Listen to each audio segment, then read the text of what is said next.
Welcome everybody to another RLR unboxing. We've got a giant box here that you can see kind of a little bit in the background. You can see on screen. We've ordered a few games. These ones I purchased off of miniaturemarket.com. They're one of my favorite sites that I've come to use for buying games, miniatures, accessories, things like that. Really enjoy them. Really great deals. And I've had very good luck with them. So there's links down to the items and to the website and everything in the description below. So these ones I picked up during their Thanksgiving sale. They had a really, really good Thanksgiving sale. A lot of items on sale. One of them that I've been really looking forward to picking up was the Pathfinder adventure card game Wrath of the Righteous base set. And so now I do have all three base sets, even though I haven't even played all the way through the first one. So, but I've got them and able to play them, and so really looking forward to playing Wrath of the Righteous with how they've introduced the mythic component. So, yeah, let's go ahead and open it up and take a look.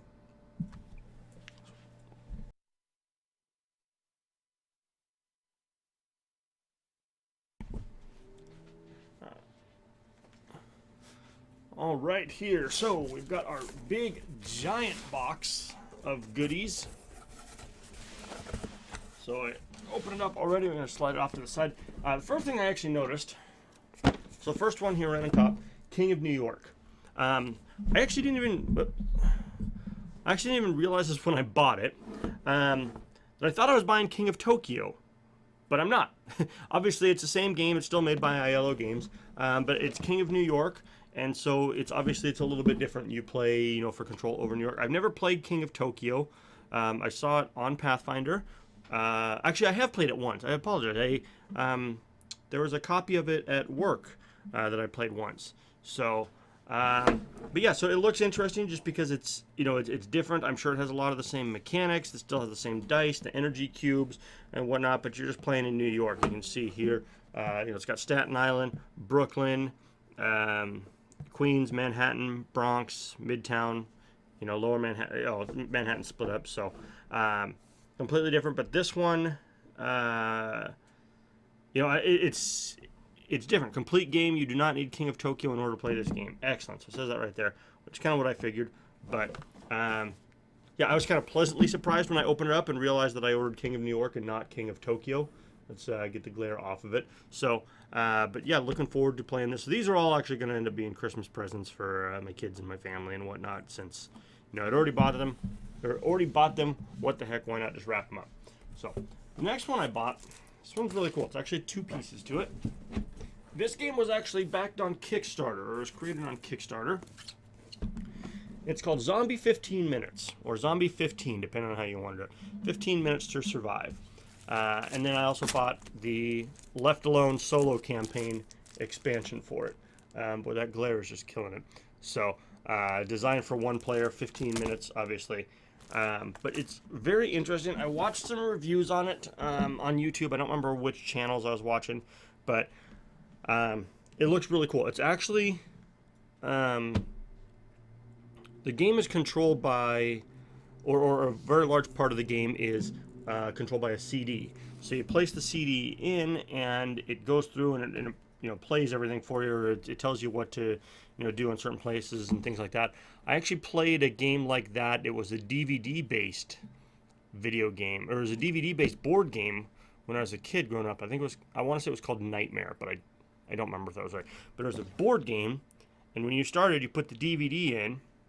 And there was a running timer on the screen, and every once in a while, the gamekeeper or whatever, I don't remember his name was, or the crypt keeper, he would show up and he'd interrupt the game and tell you what to do and things like that. So it was really neat, but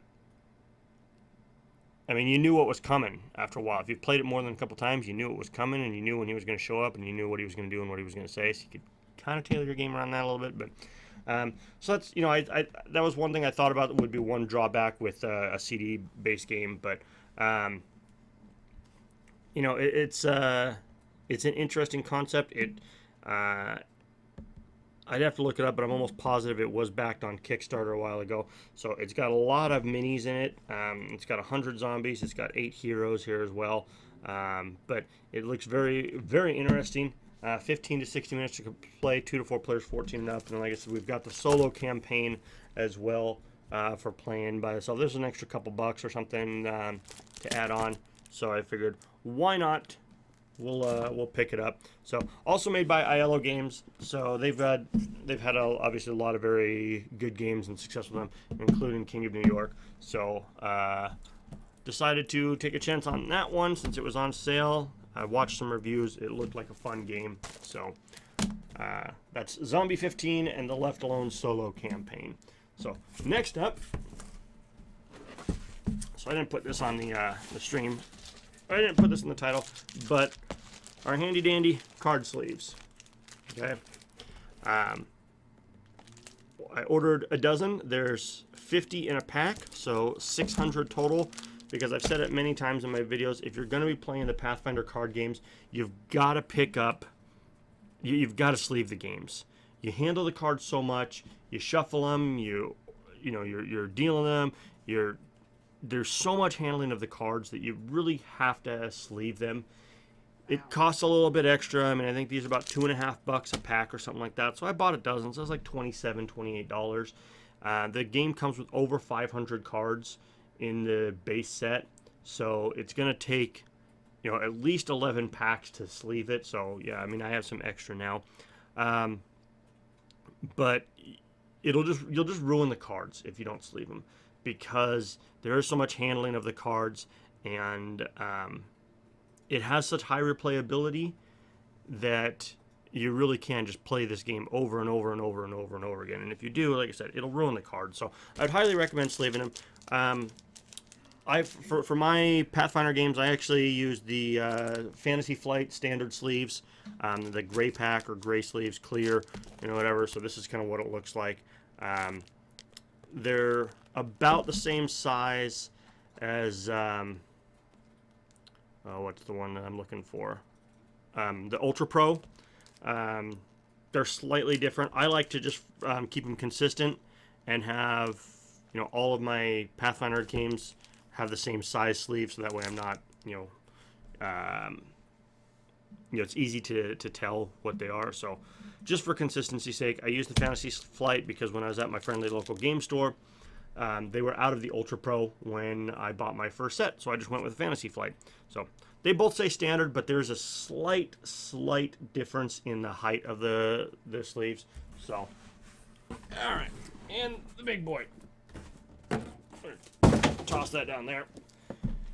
Pathfinder, Wrath of the Righteous. Pathfinder card game, Wrath of the Righteous base set.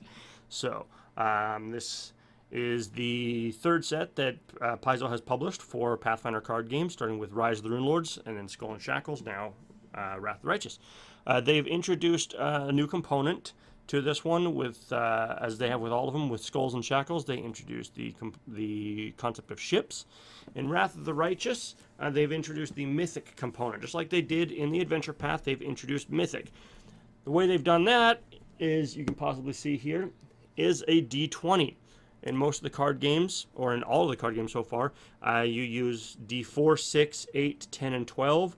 With the Wrath of the Righteous, of course, the Mythic Path, you now use the D20. I'm not sure exactly how it's implemented or what, obviously it makes a difference, but, what it does and how it plays out and whatnot. I'm really, really looking forward to playing this. There's some really cool cards in here, too, things that I've seen, that just make it look like a lot of fun. Like this one, see, this is ridiculous. I don't know how, but somehow you can. In the base set here, you can see this villain right there, this villain card. This is in the base set, so it's not even like it's in, Adventure Deck, 4 or 5 or 6 or anything. This is the base set. To defeat this villain is a combat check 50, then another combat 50. That's absolutely ridiculous. In the base set, combat 50. So that is going to be absolutely amazing, and I cannot wait to play that. It says, we'll read it here. For decades, hordes of demons have ruled the world wound. Their abyssal corruption has poisoned the land. Previous crusades did their best to contain the demonic invasion with the invaluable aid of a line of fortifications enhanced with magical ward stones. Yet of late, many of the Crusaders have become complacent or simply fatigued from an endless war, while all along the foul masterminds of the demonic invasion have built a deadly plan. They want to expand the whirlwind's abyssal corruption past the ward stones and spread their evil across the entire world. Whether you're a stalwart crusader or simple mercenary, the Storm King's profane machinations will soon surround you. The time has come to live up to your true mythic potential and become a legendary hero in the world of Galarian. An adventure unlike any other, the Pathfinder adventure card game Wrath of the Righteous base set will take you into the depths of Abyss and back again. It's a complete cooperative strategy game, blah, blah, blah. Okay. So yeah, it doesn't really say anything about the Mythic 1-Up, but you can see, it does include a complete set of polyhedral dice, which has the D20 on there. So I am really, really looking forward to playing this. I do have it on Tabletop Simulator as well, so we'll be playing it on there at some point. So we're going to put that back there. We can't even really see him, but that's okay. So, yeah. So, King of New York, Zombie 15, Pathfinder, Wrath of the Righteous. It's going to be some fun times gaming here.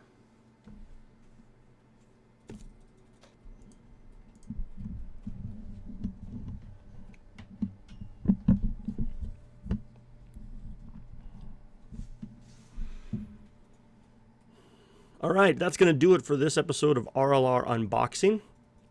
I want to thank everyone for watching. You can check down the description below for links to the games as well as links to miniaturemarket.com. Like I said, that's where I picked all of these up. Definitely give them a check out. They do have a rewards program. You earn some points for every dollar that you spend, and your points can be redeemed. It's not a bunch, but I want to say it's like a penny per point or something. So. It adds up over time, but it's not a ton. It's not the reason that I shop there, but I shop there. They have very good deals. I actually, the Wrath of the Righteous was on their Thanksgiving sale for like $30 or something. Normally it's a $60 game, so it's a fantastic deal. I also picked up Skulls and Shackles base set from Miniature Market because they had it on clearance. Also for like $30 or $35 or something. I got really, really good deals on them, and so I decided to pick them up both there. I've ordered some miniatures from there. I've ordered games. And they actually have a daily deal in a newsletter that goes out every night with what they have on sale, what their deal of the day is. And I bought a couple of those. I bought Belle of the Ball. We've played that on stream before during Extra Life Tabletop Day. I actually just bought, I think it was yesterday, was the Munchkin Zombie Deluxe base set, or not base set, but Munchkin Zombie Deluxe. So we've played Munchkin on stream before, so this is the Munchkin Zombie. It is the Deluxe, so it has the board game, or the game board, and the little miniatures as well. So not that we really needed them because we have that in our regular base set, or our regular Deluxe set, but still. My kids really like Munchkin, and so Zombie Munchkin, it was like, I want to say it was like $14 or something for the deluxe set. So another fantastic deal. But definitely give them a check out. Huge shout out to them. Huge props to them. They're doing a great job. I really like their business, their website. For those of you in the St. Louis, Missouri area, that's actually where they're located, Miniature Market. So you can actually go check them out locally. But right now I can't say enough positive things about them. So definitely give them a check out. You can check the links below. And thank you, everybody, for watching this episode of RLR Unboxing, and we will catch you next time.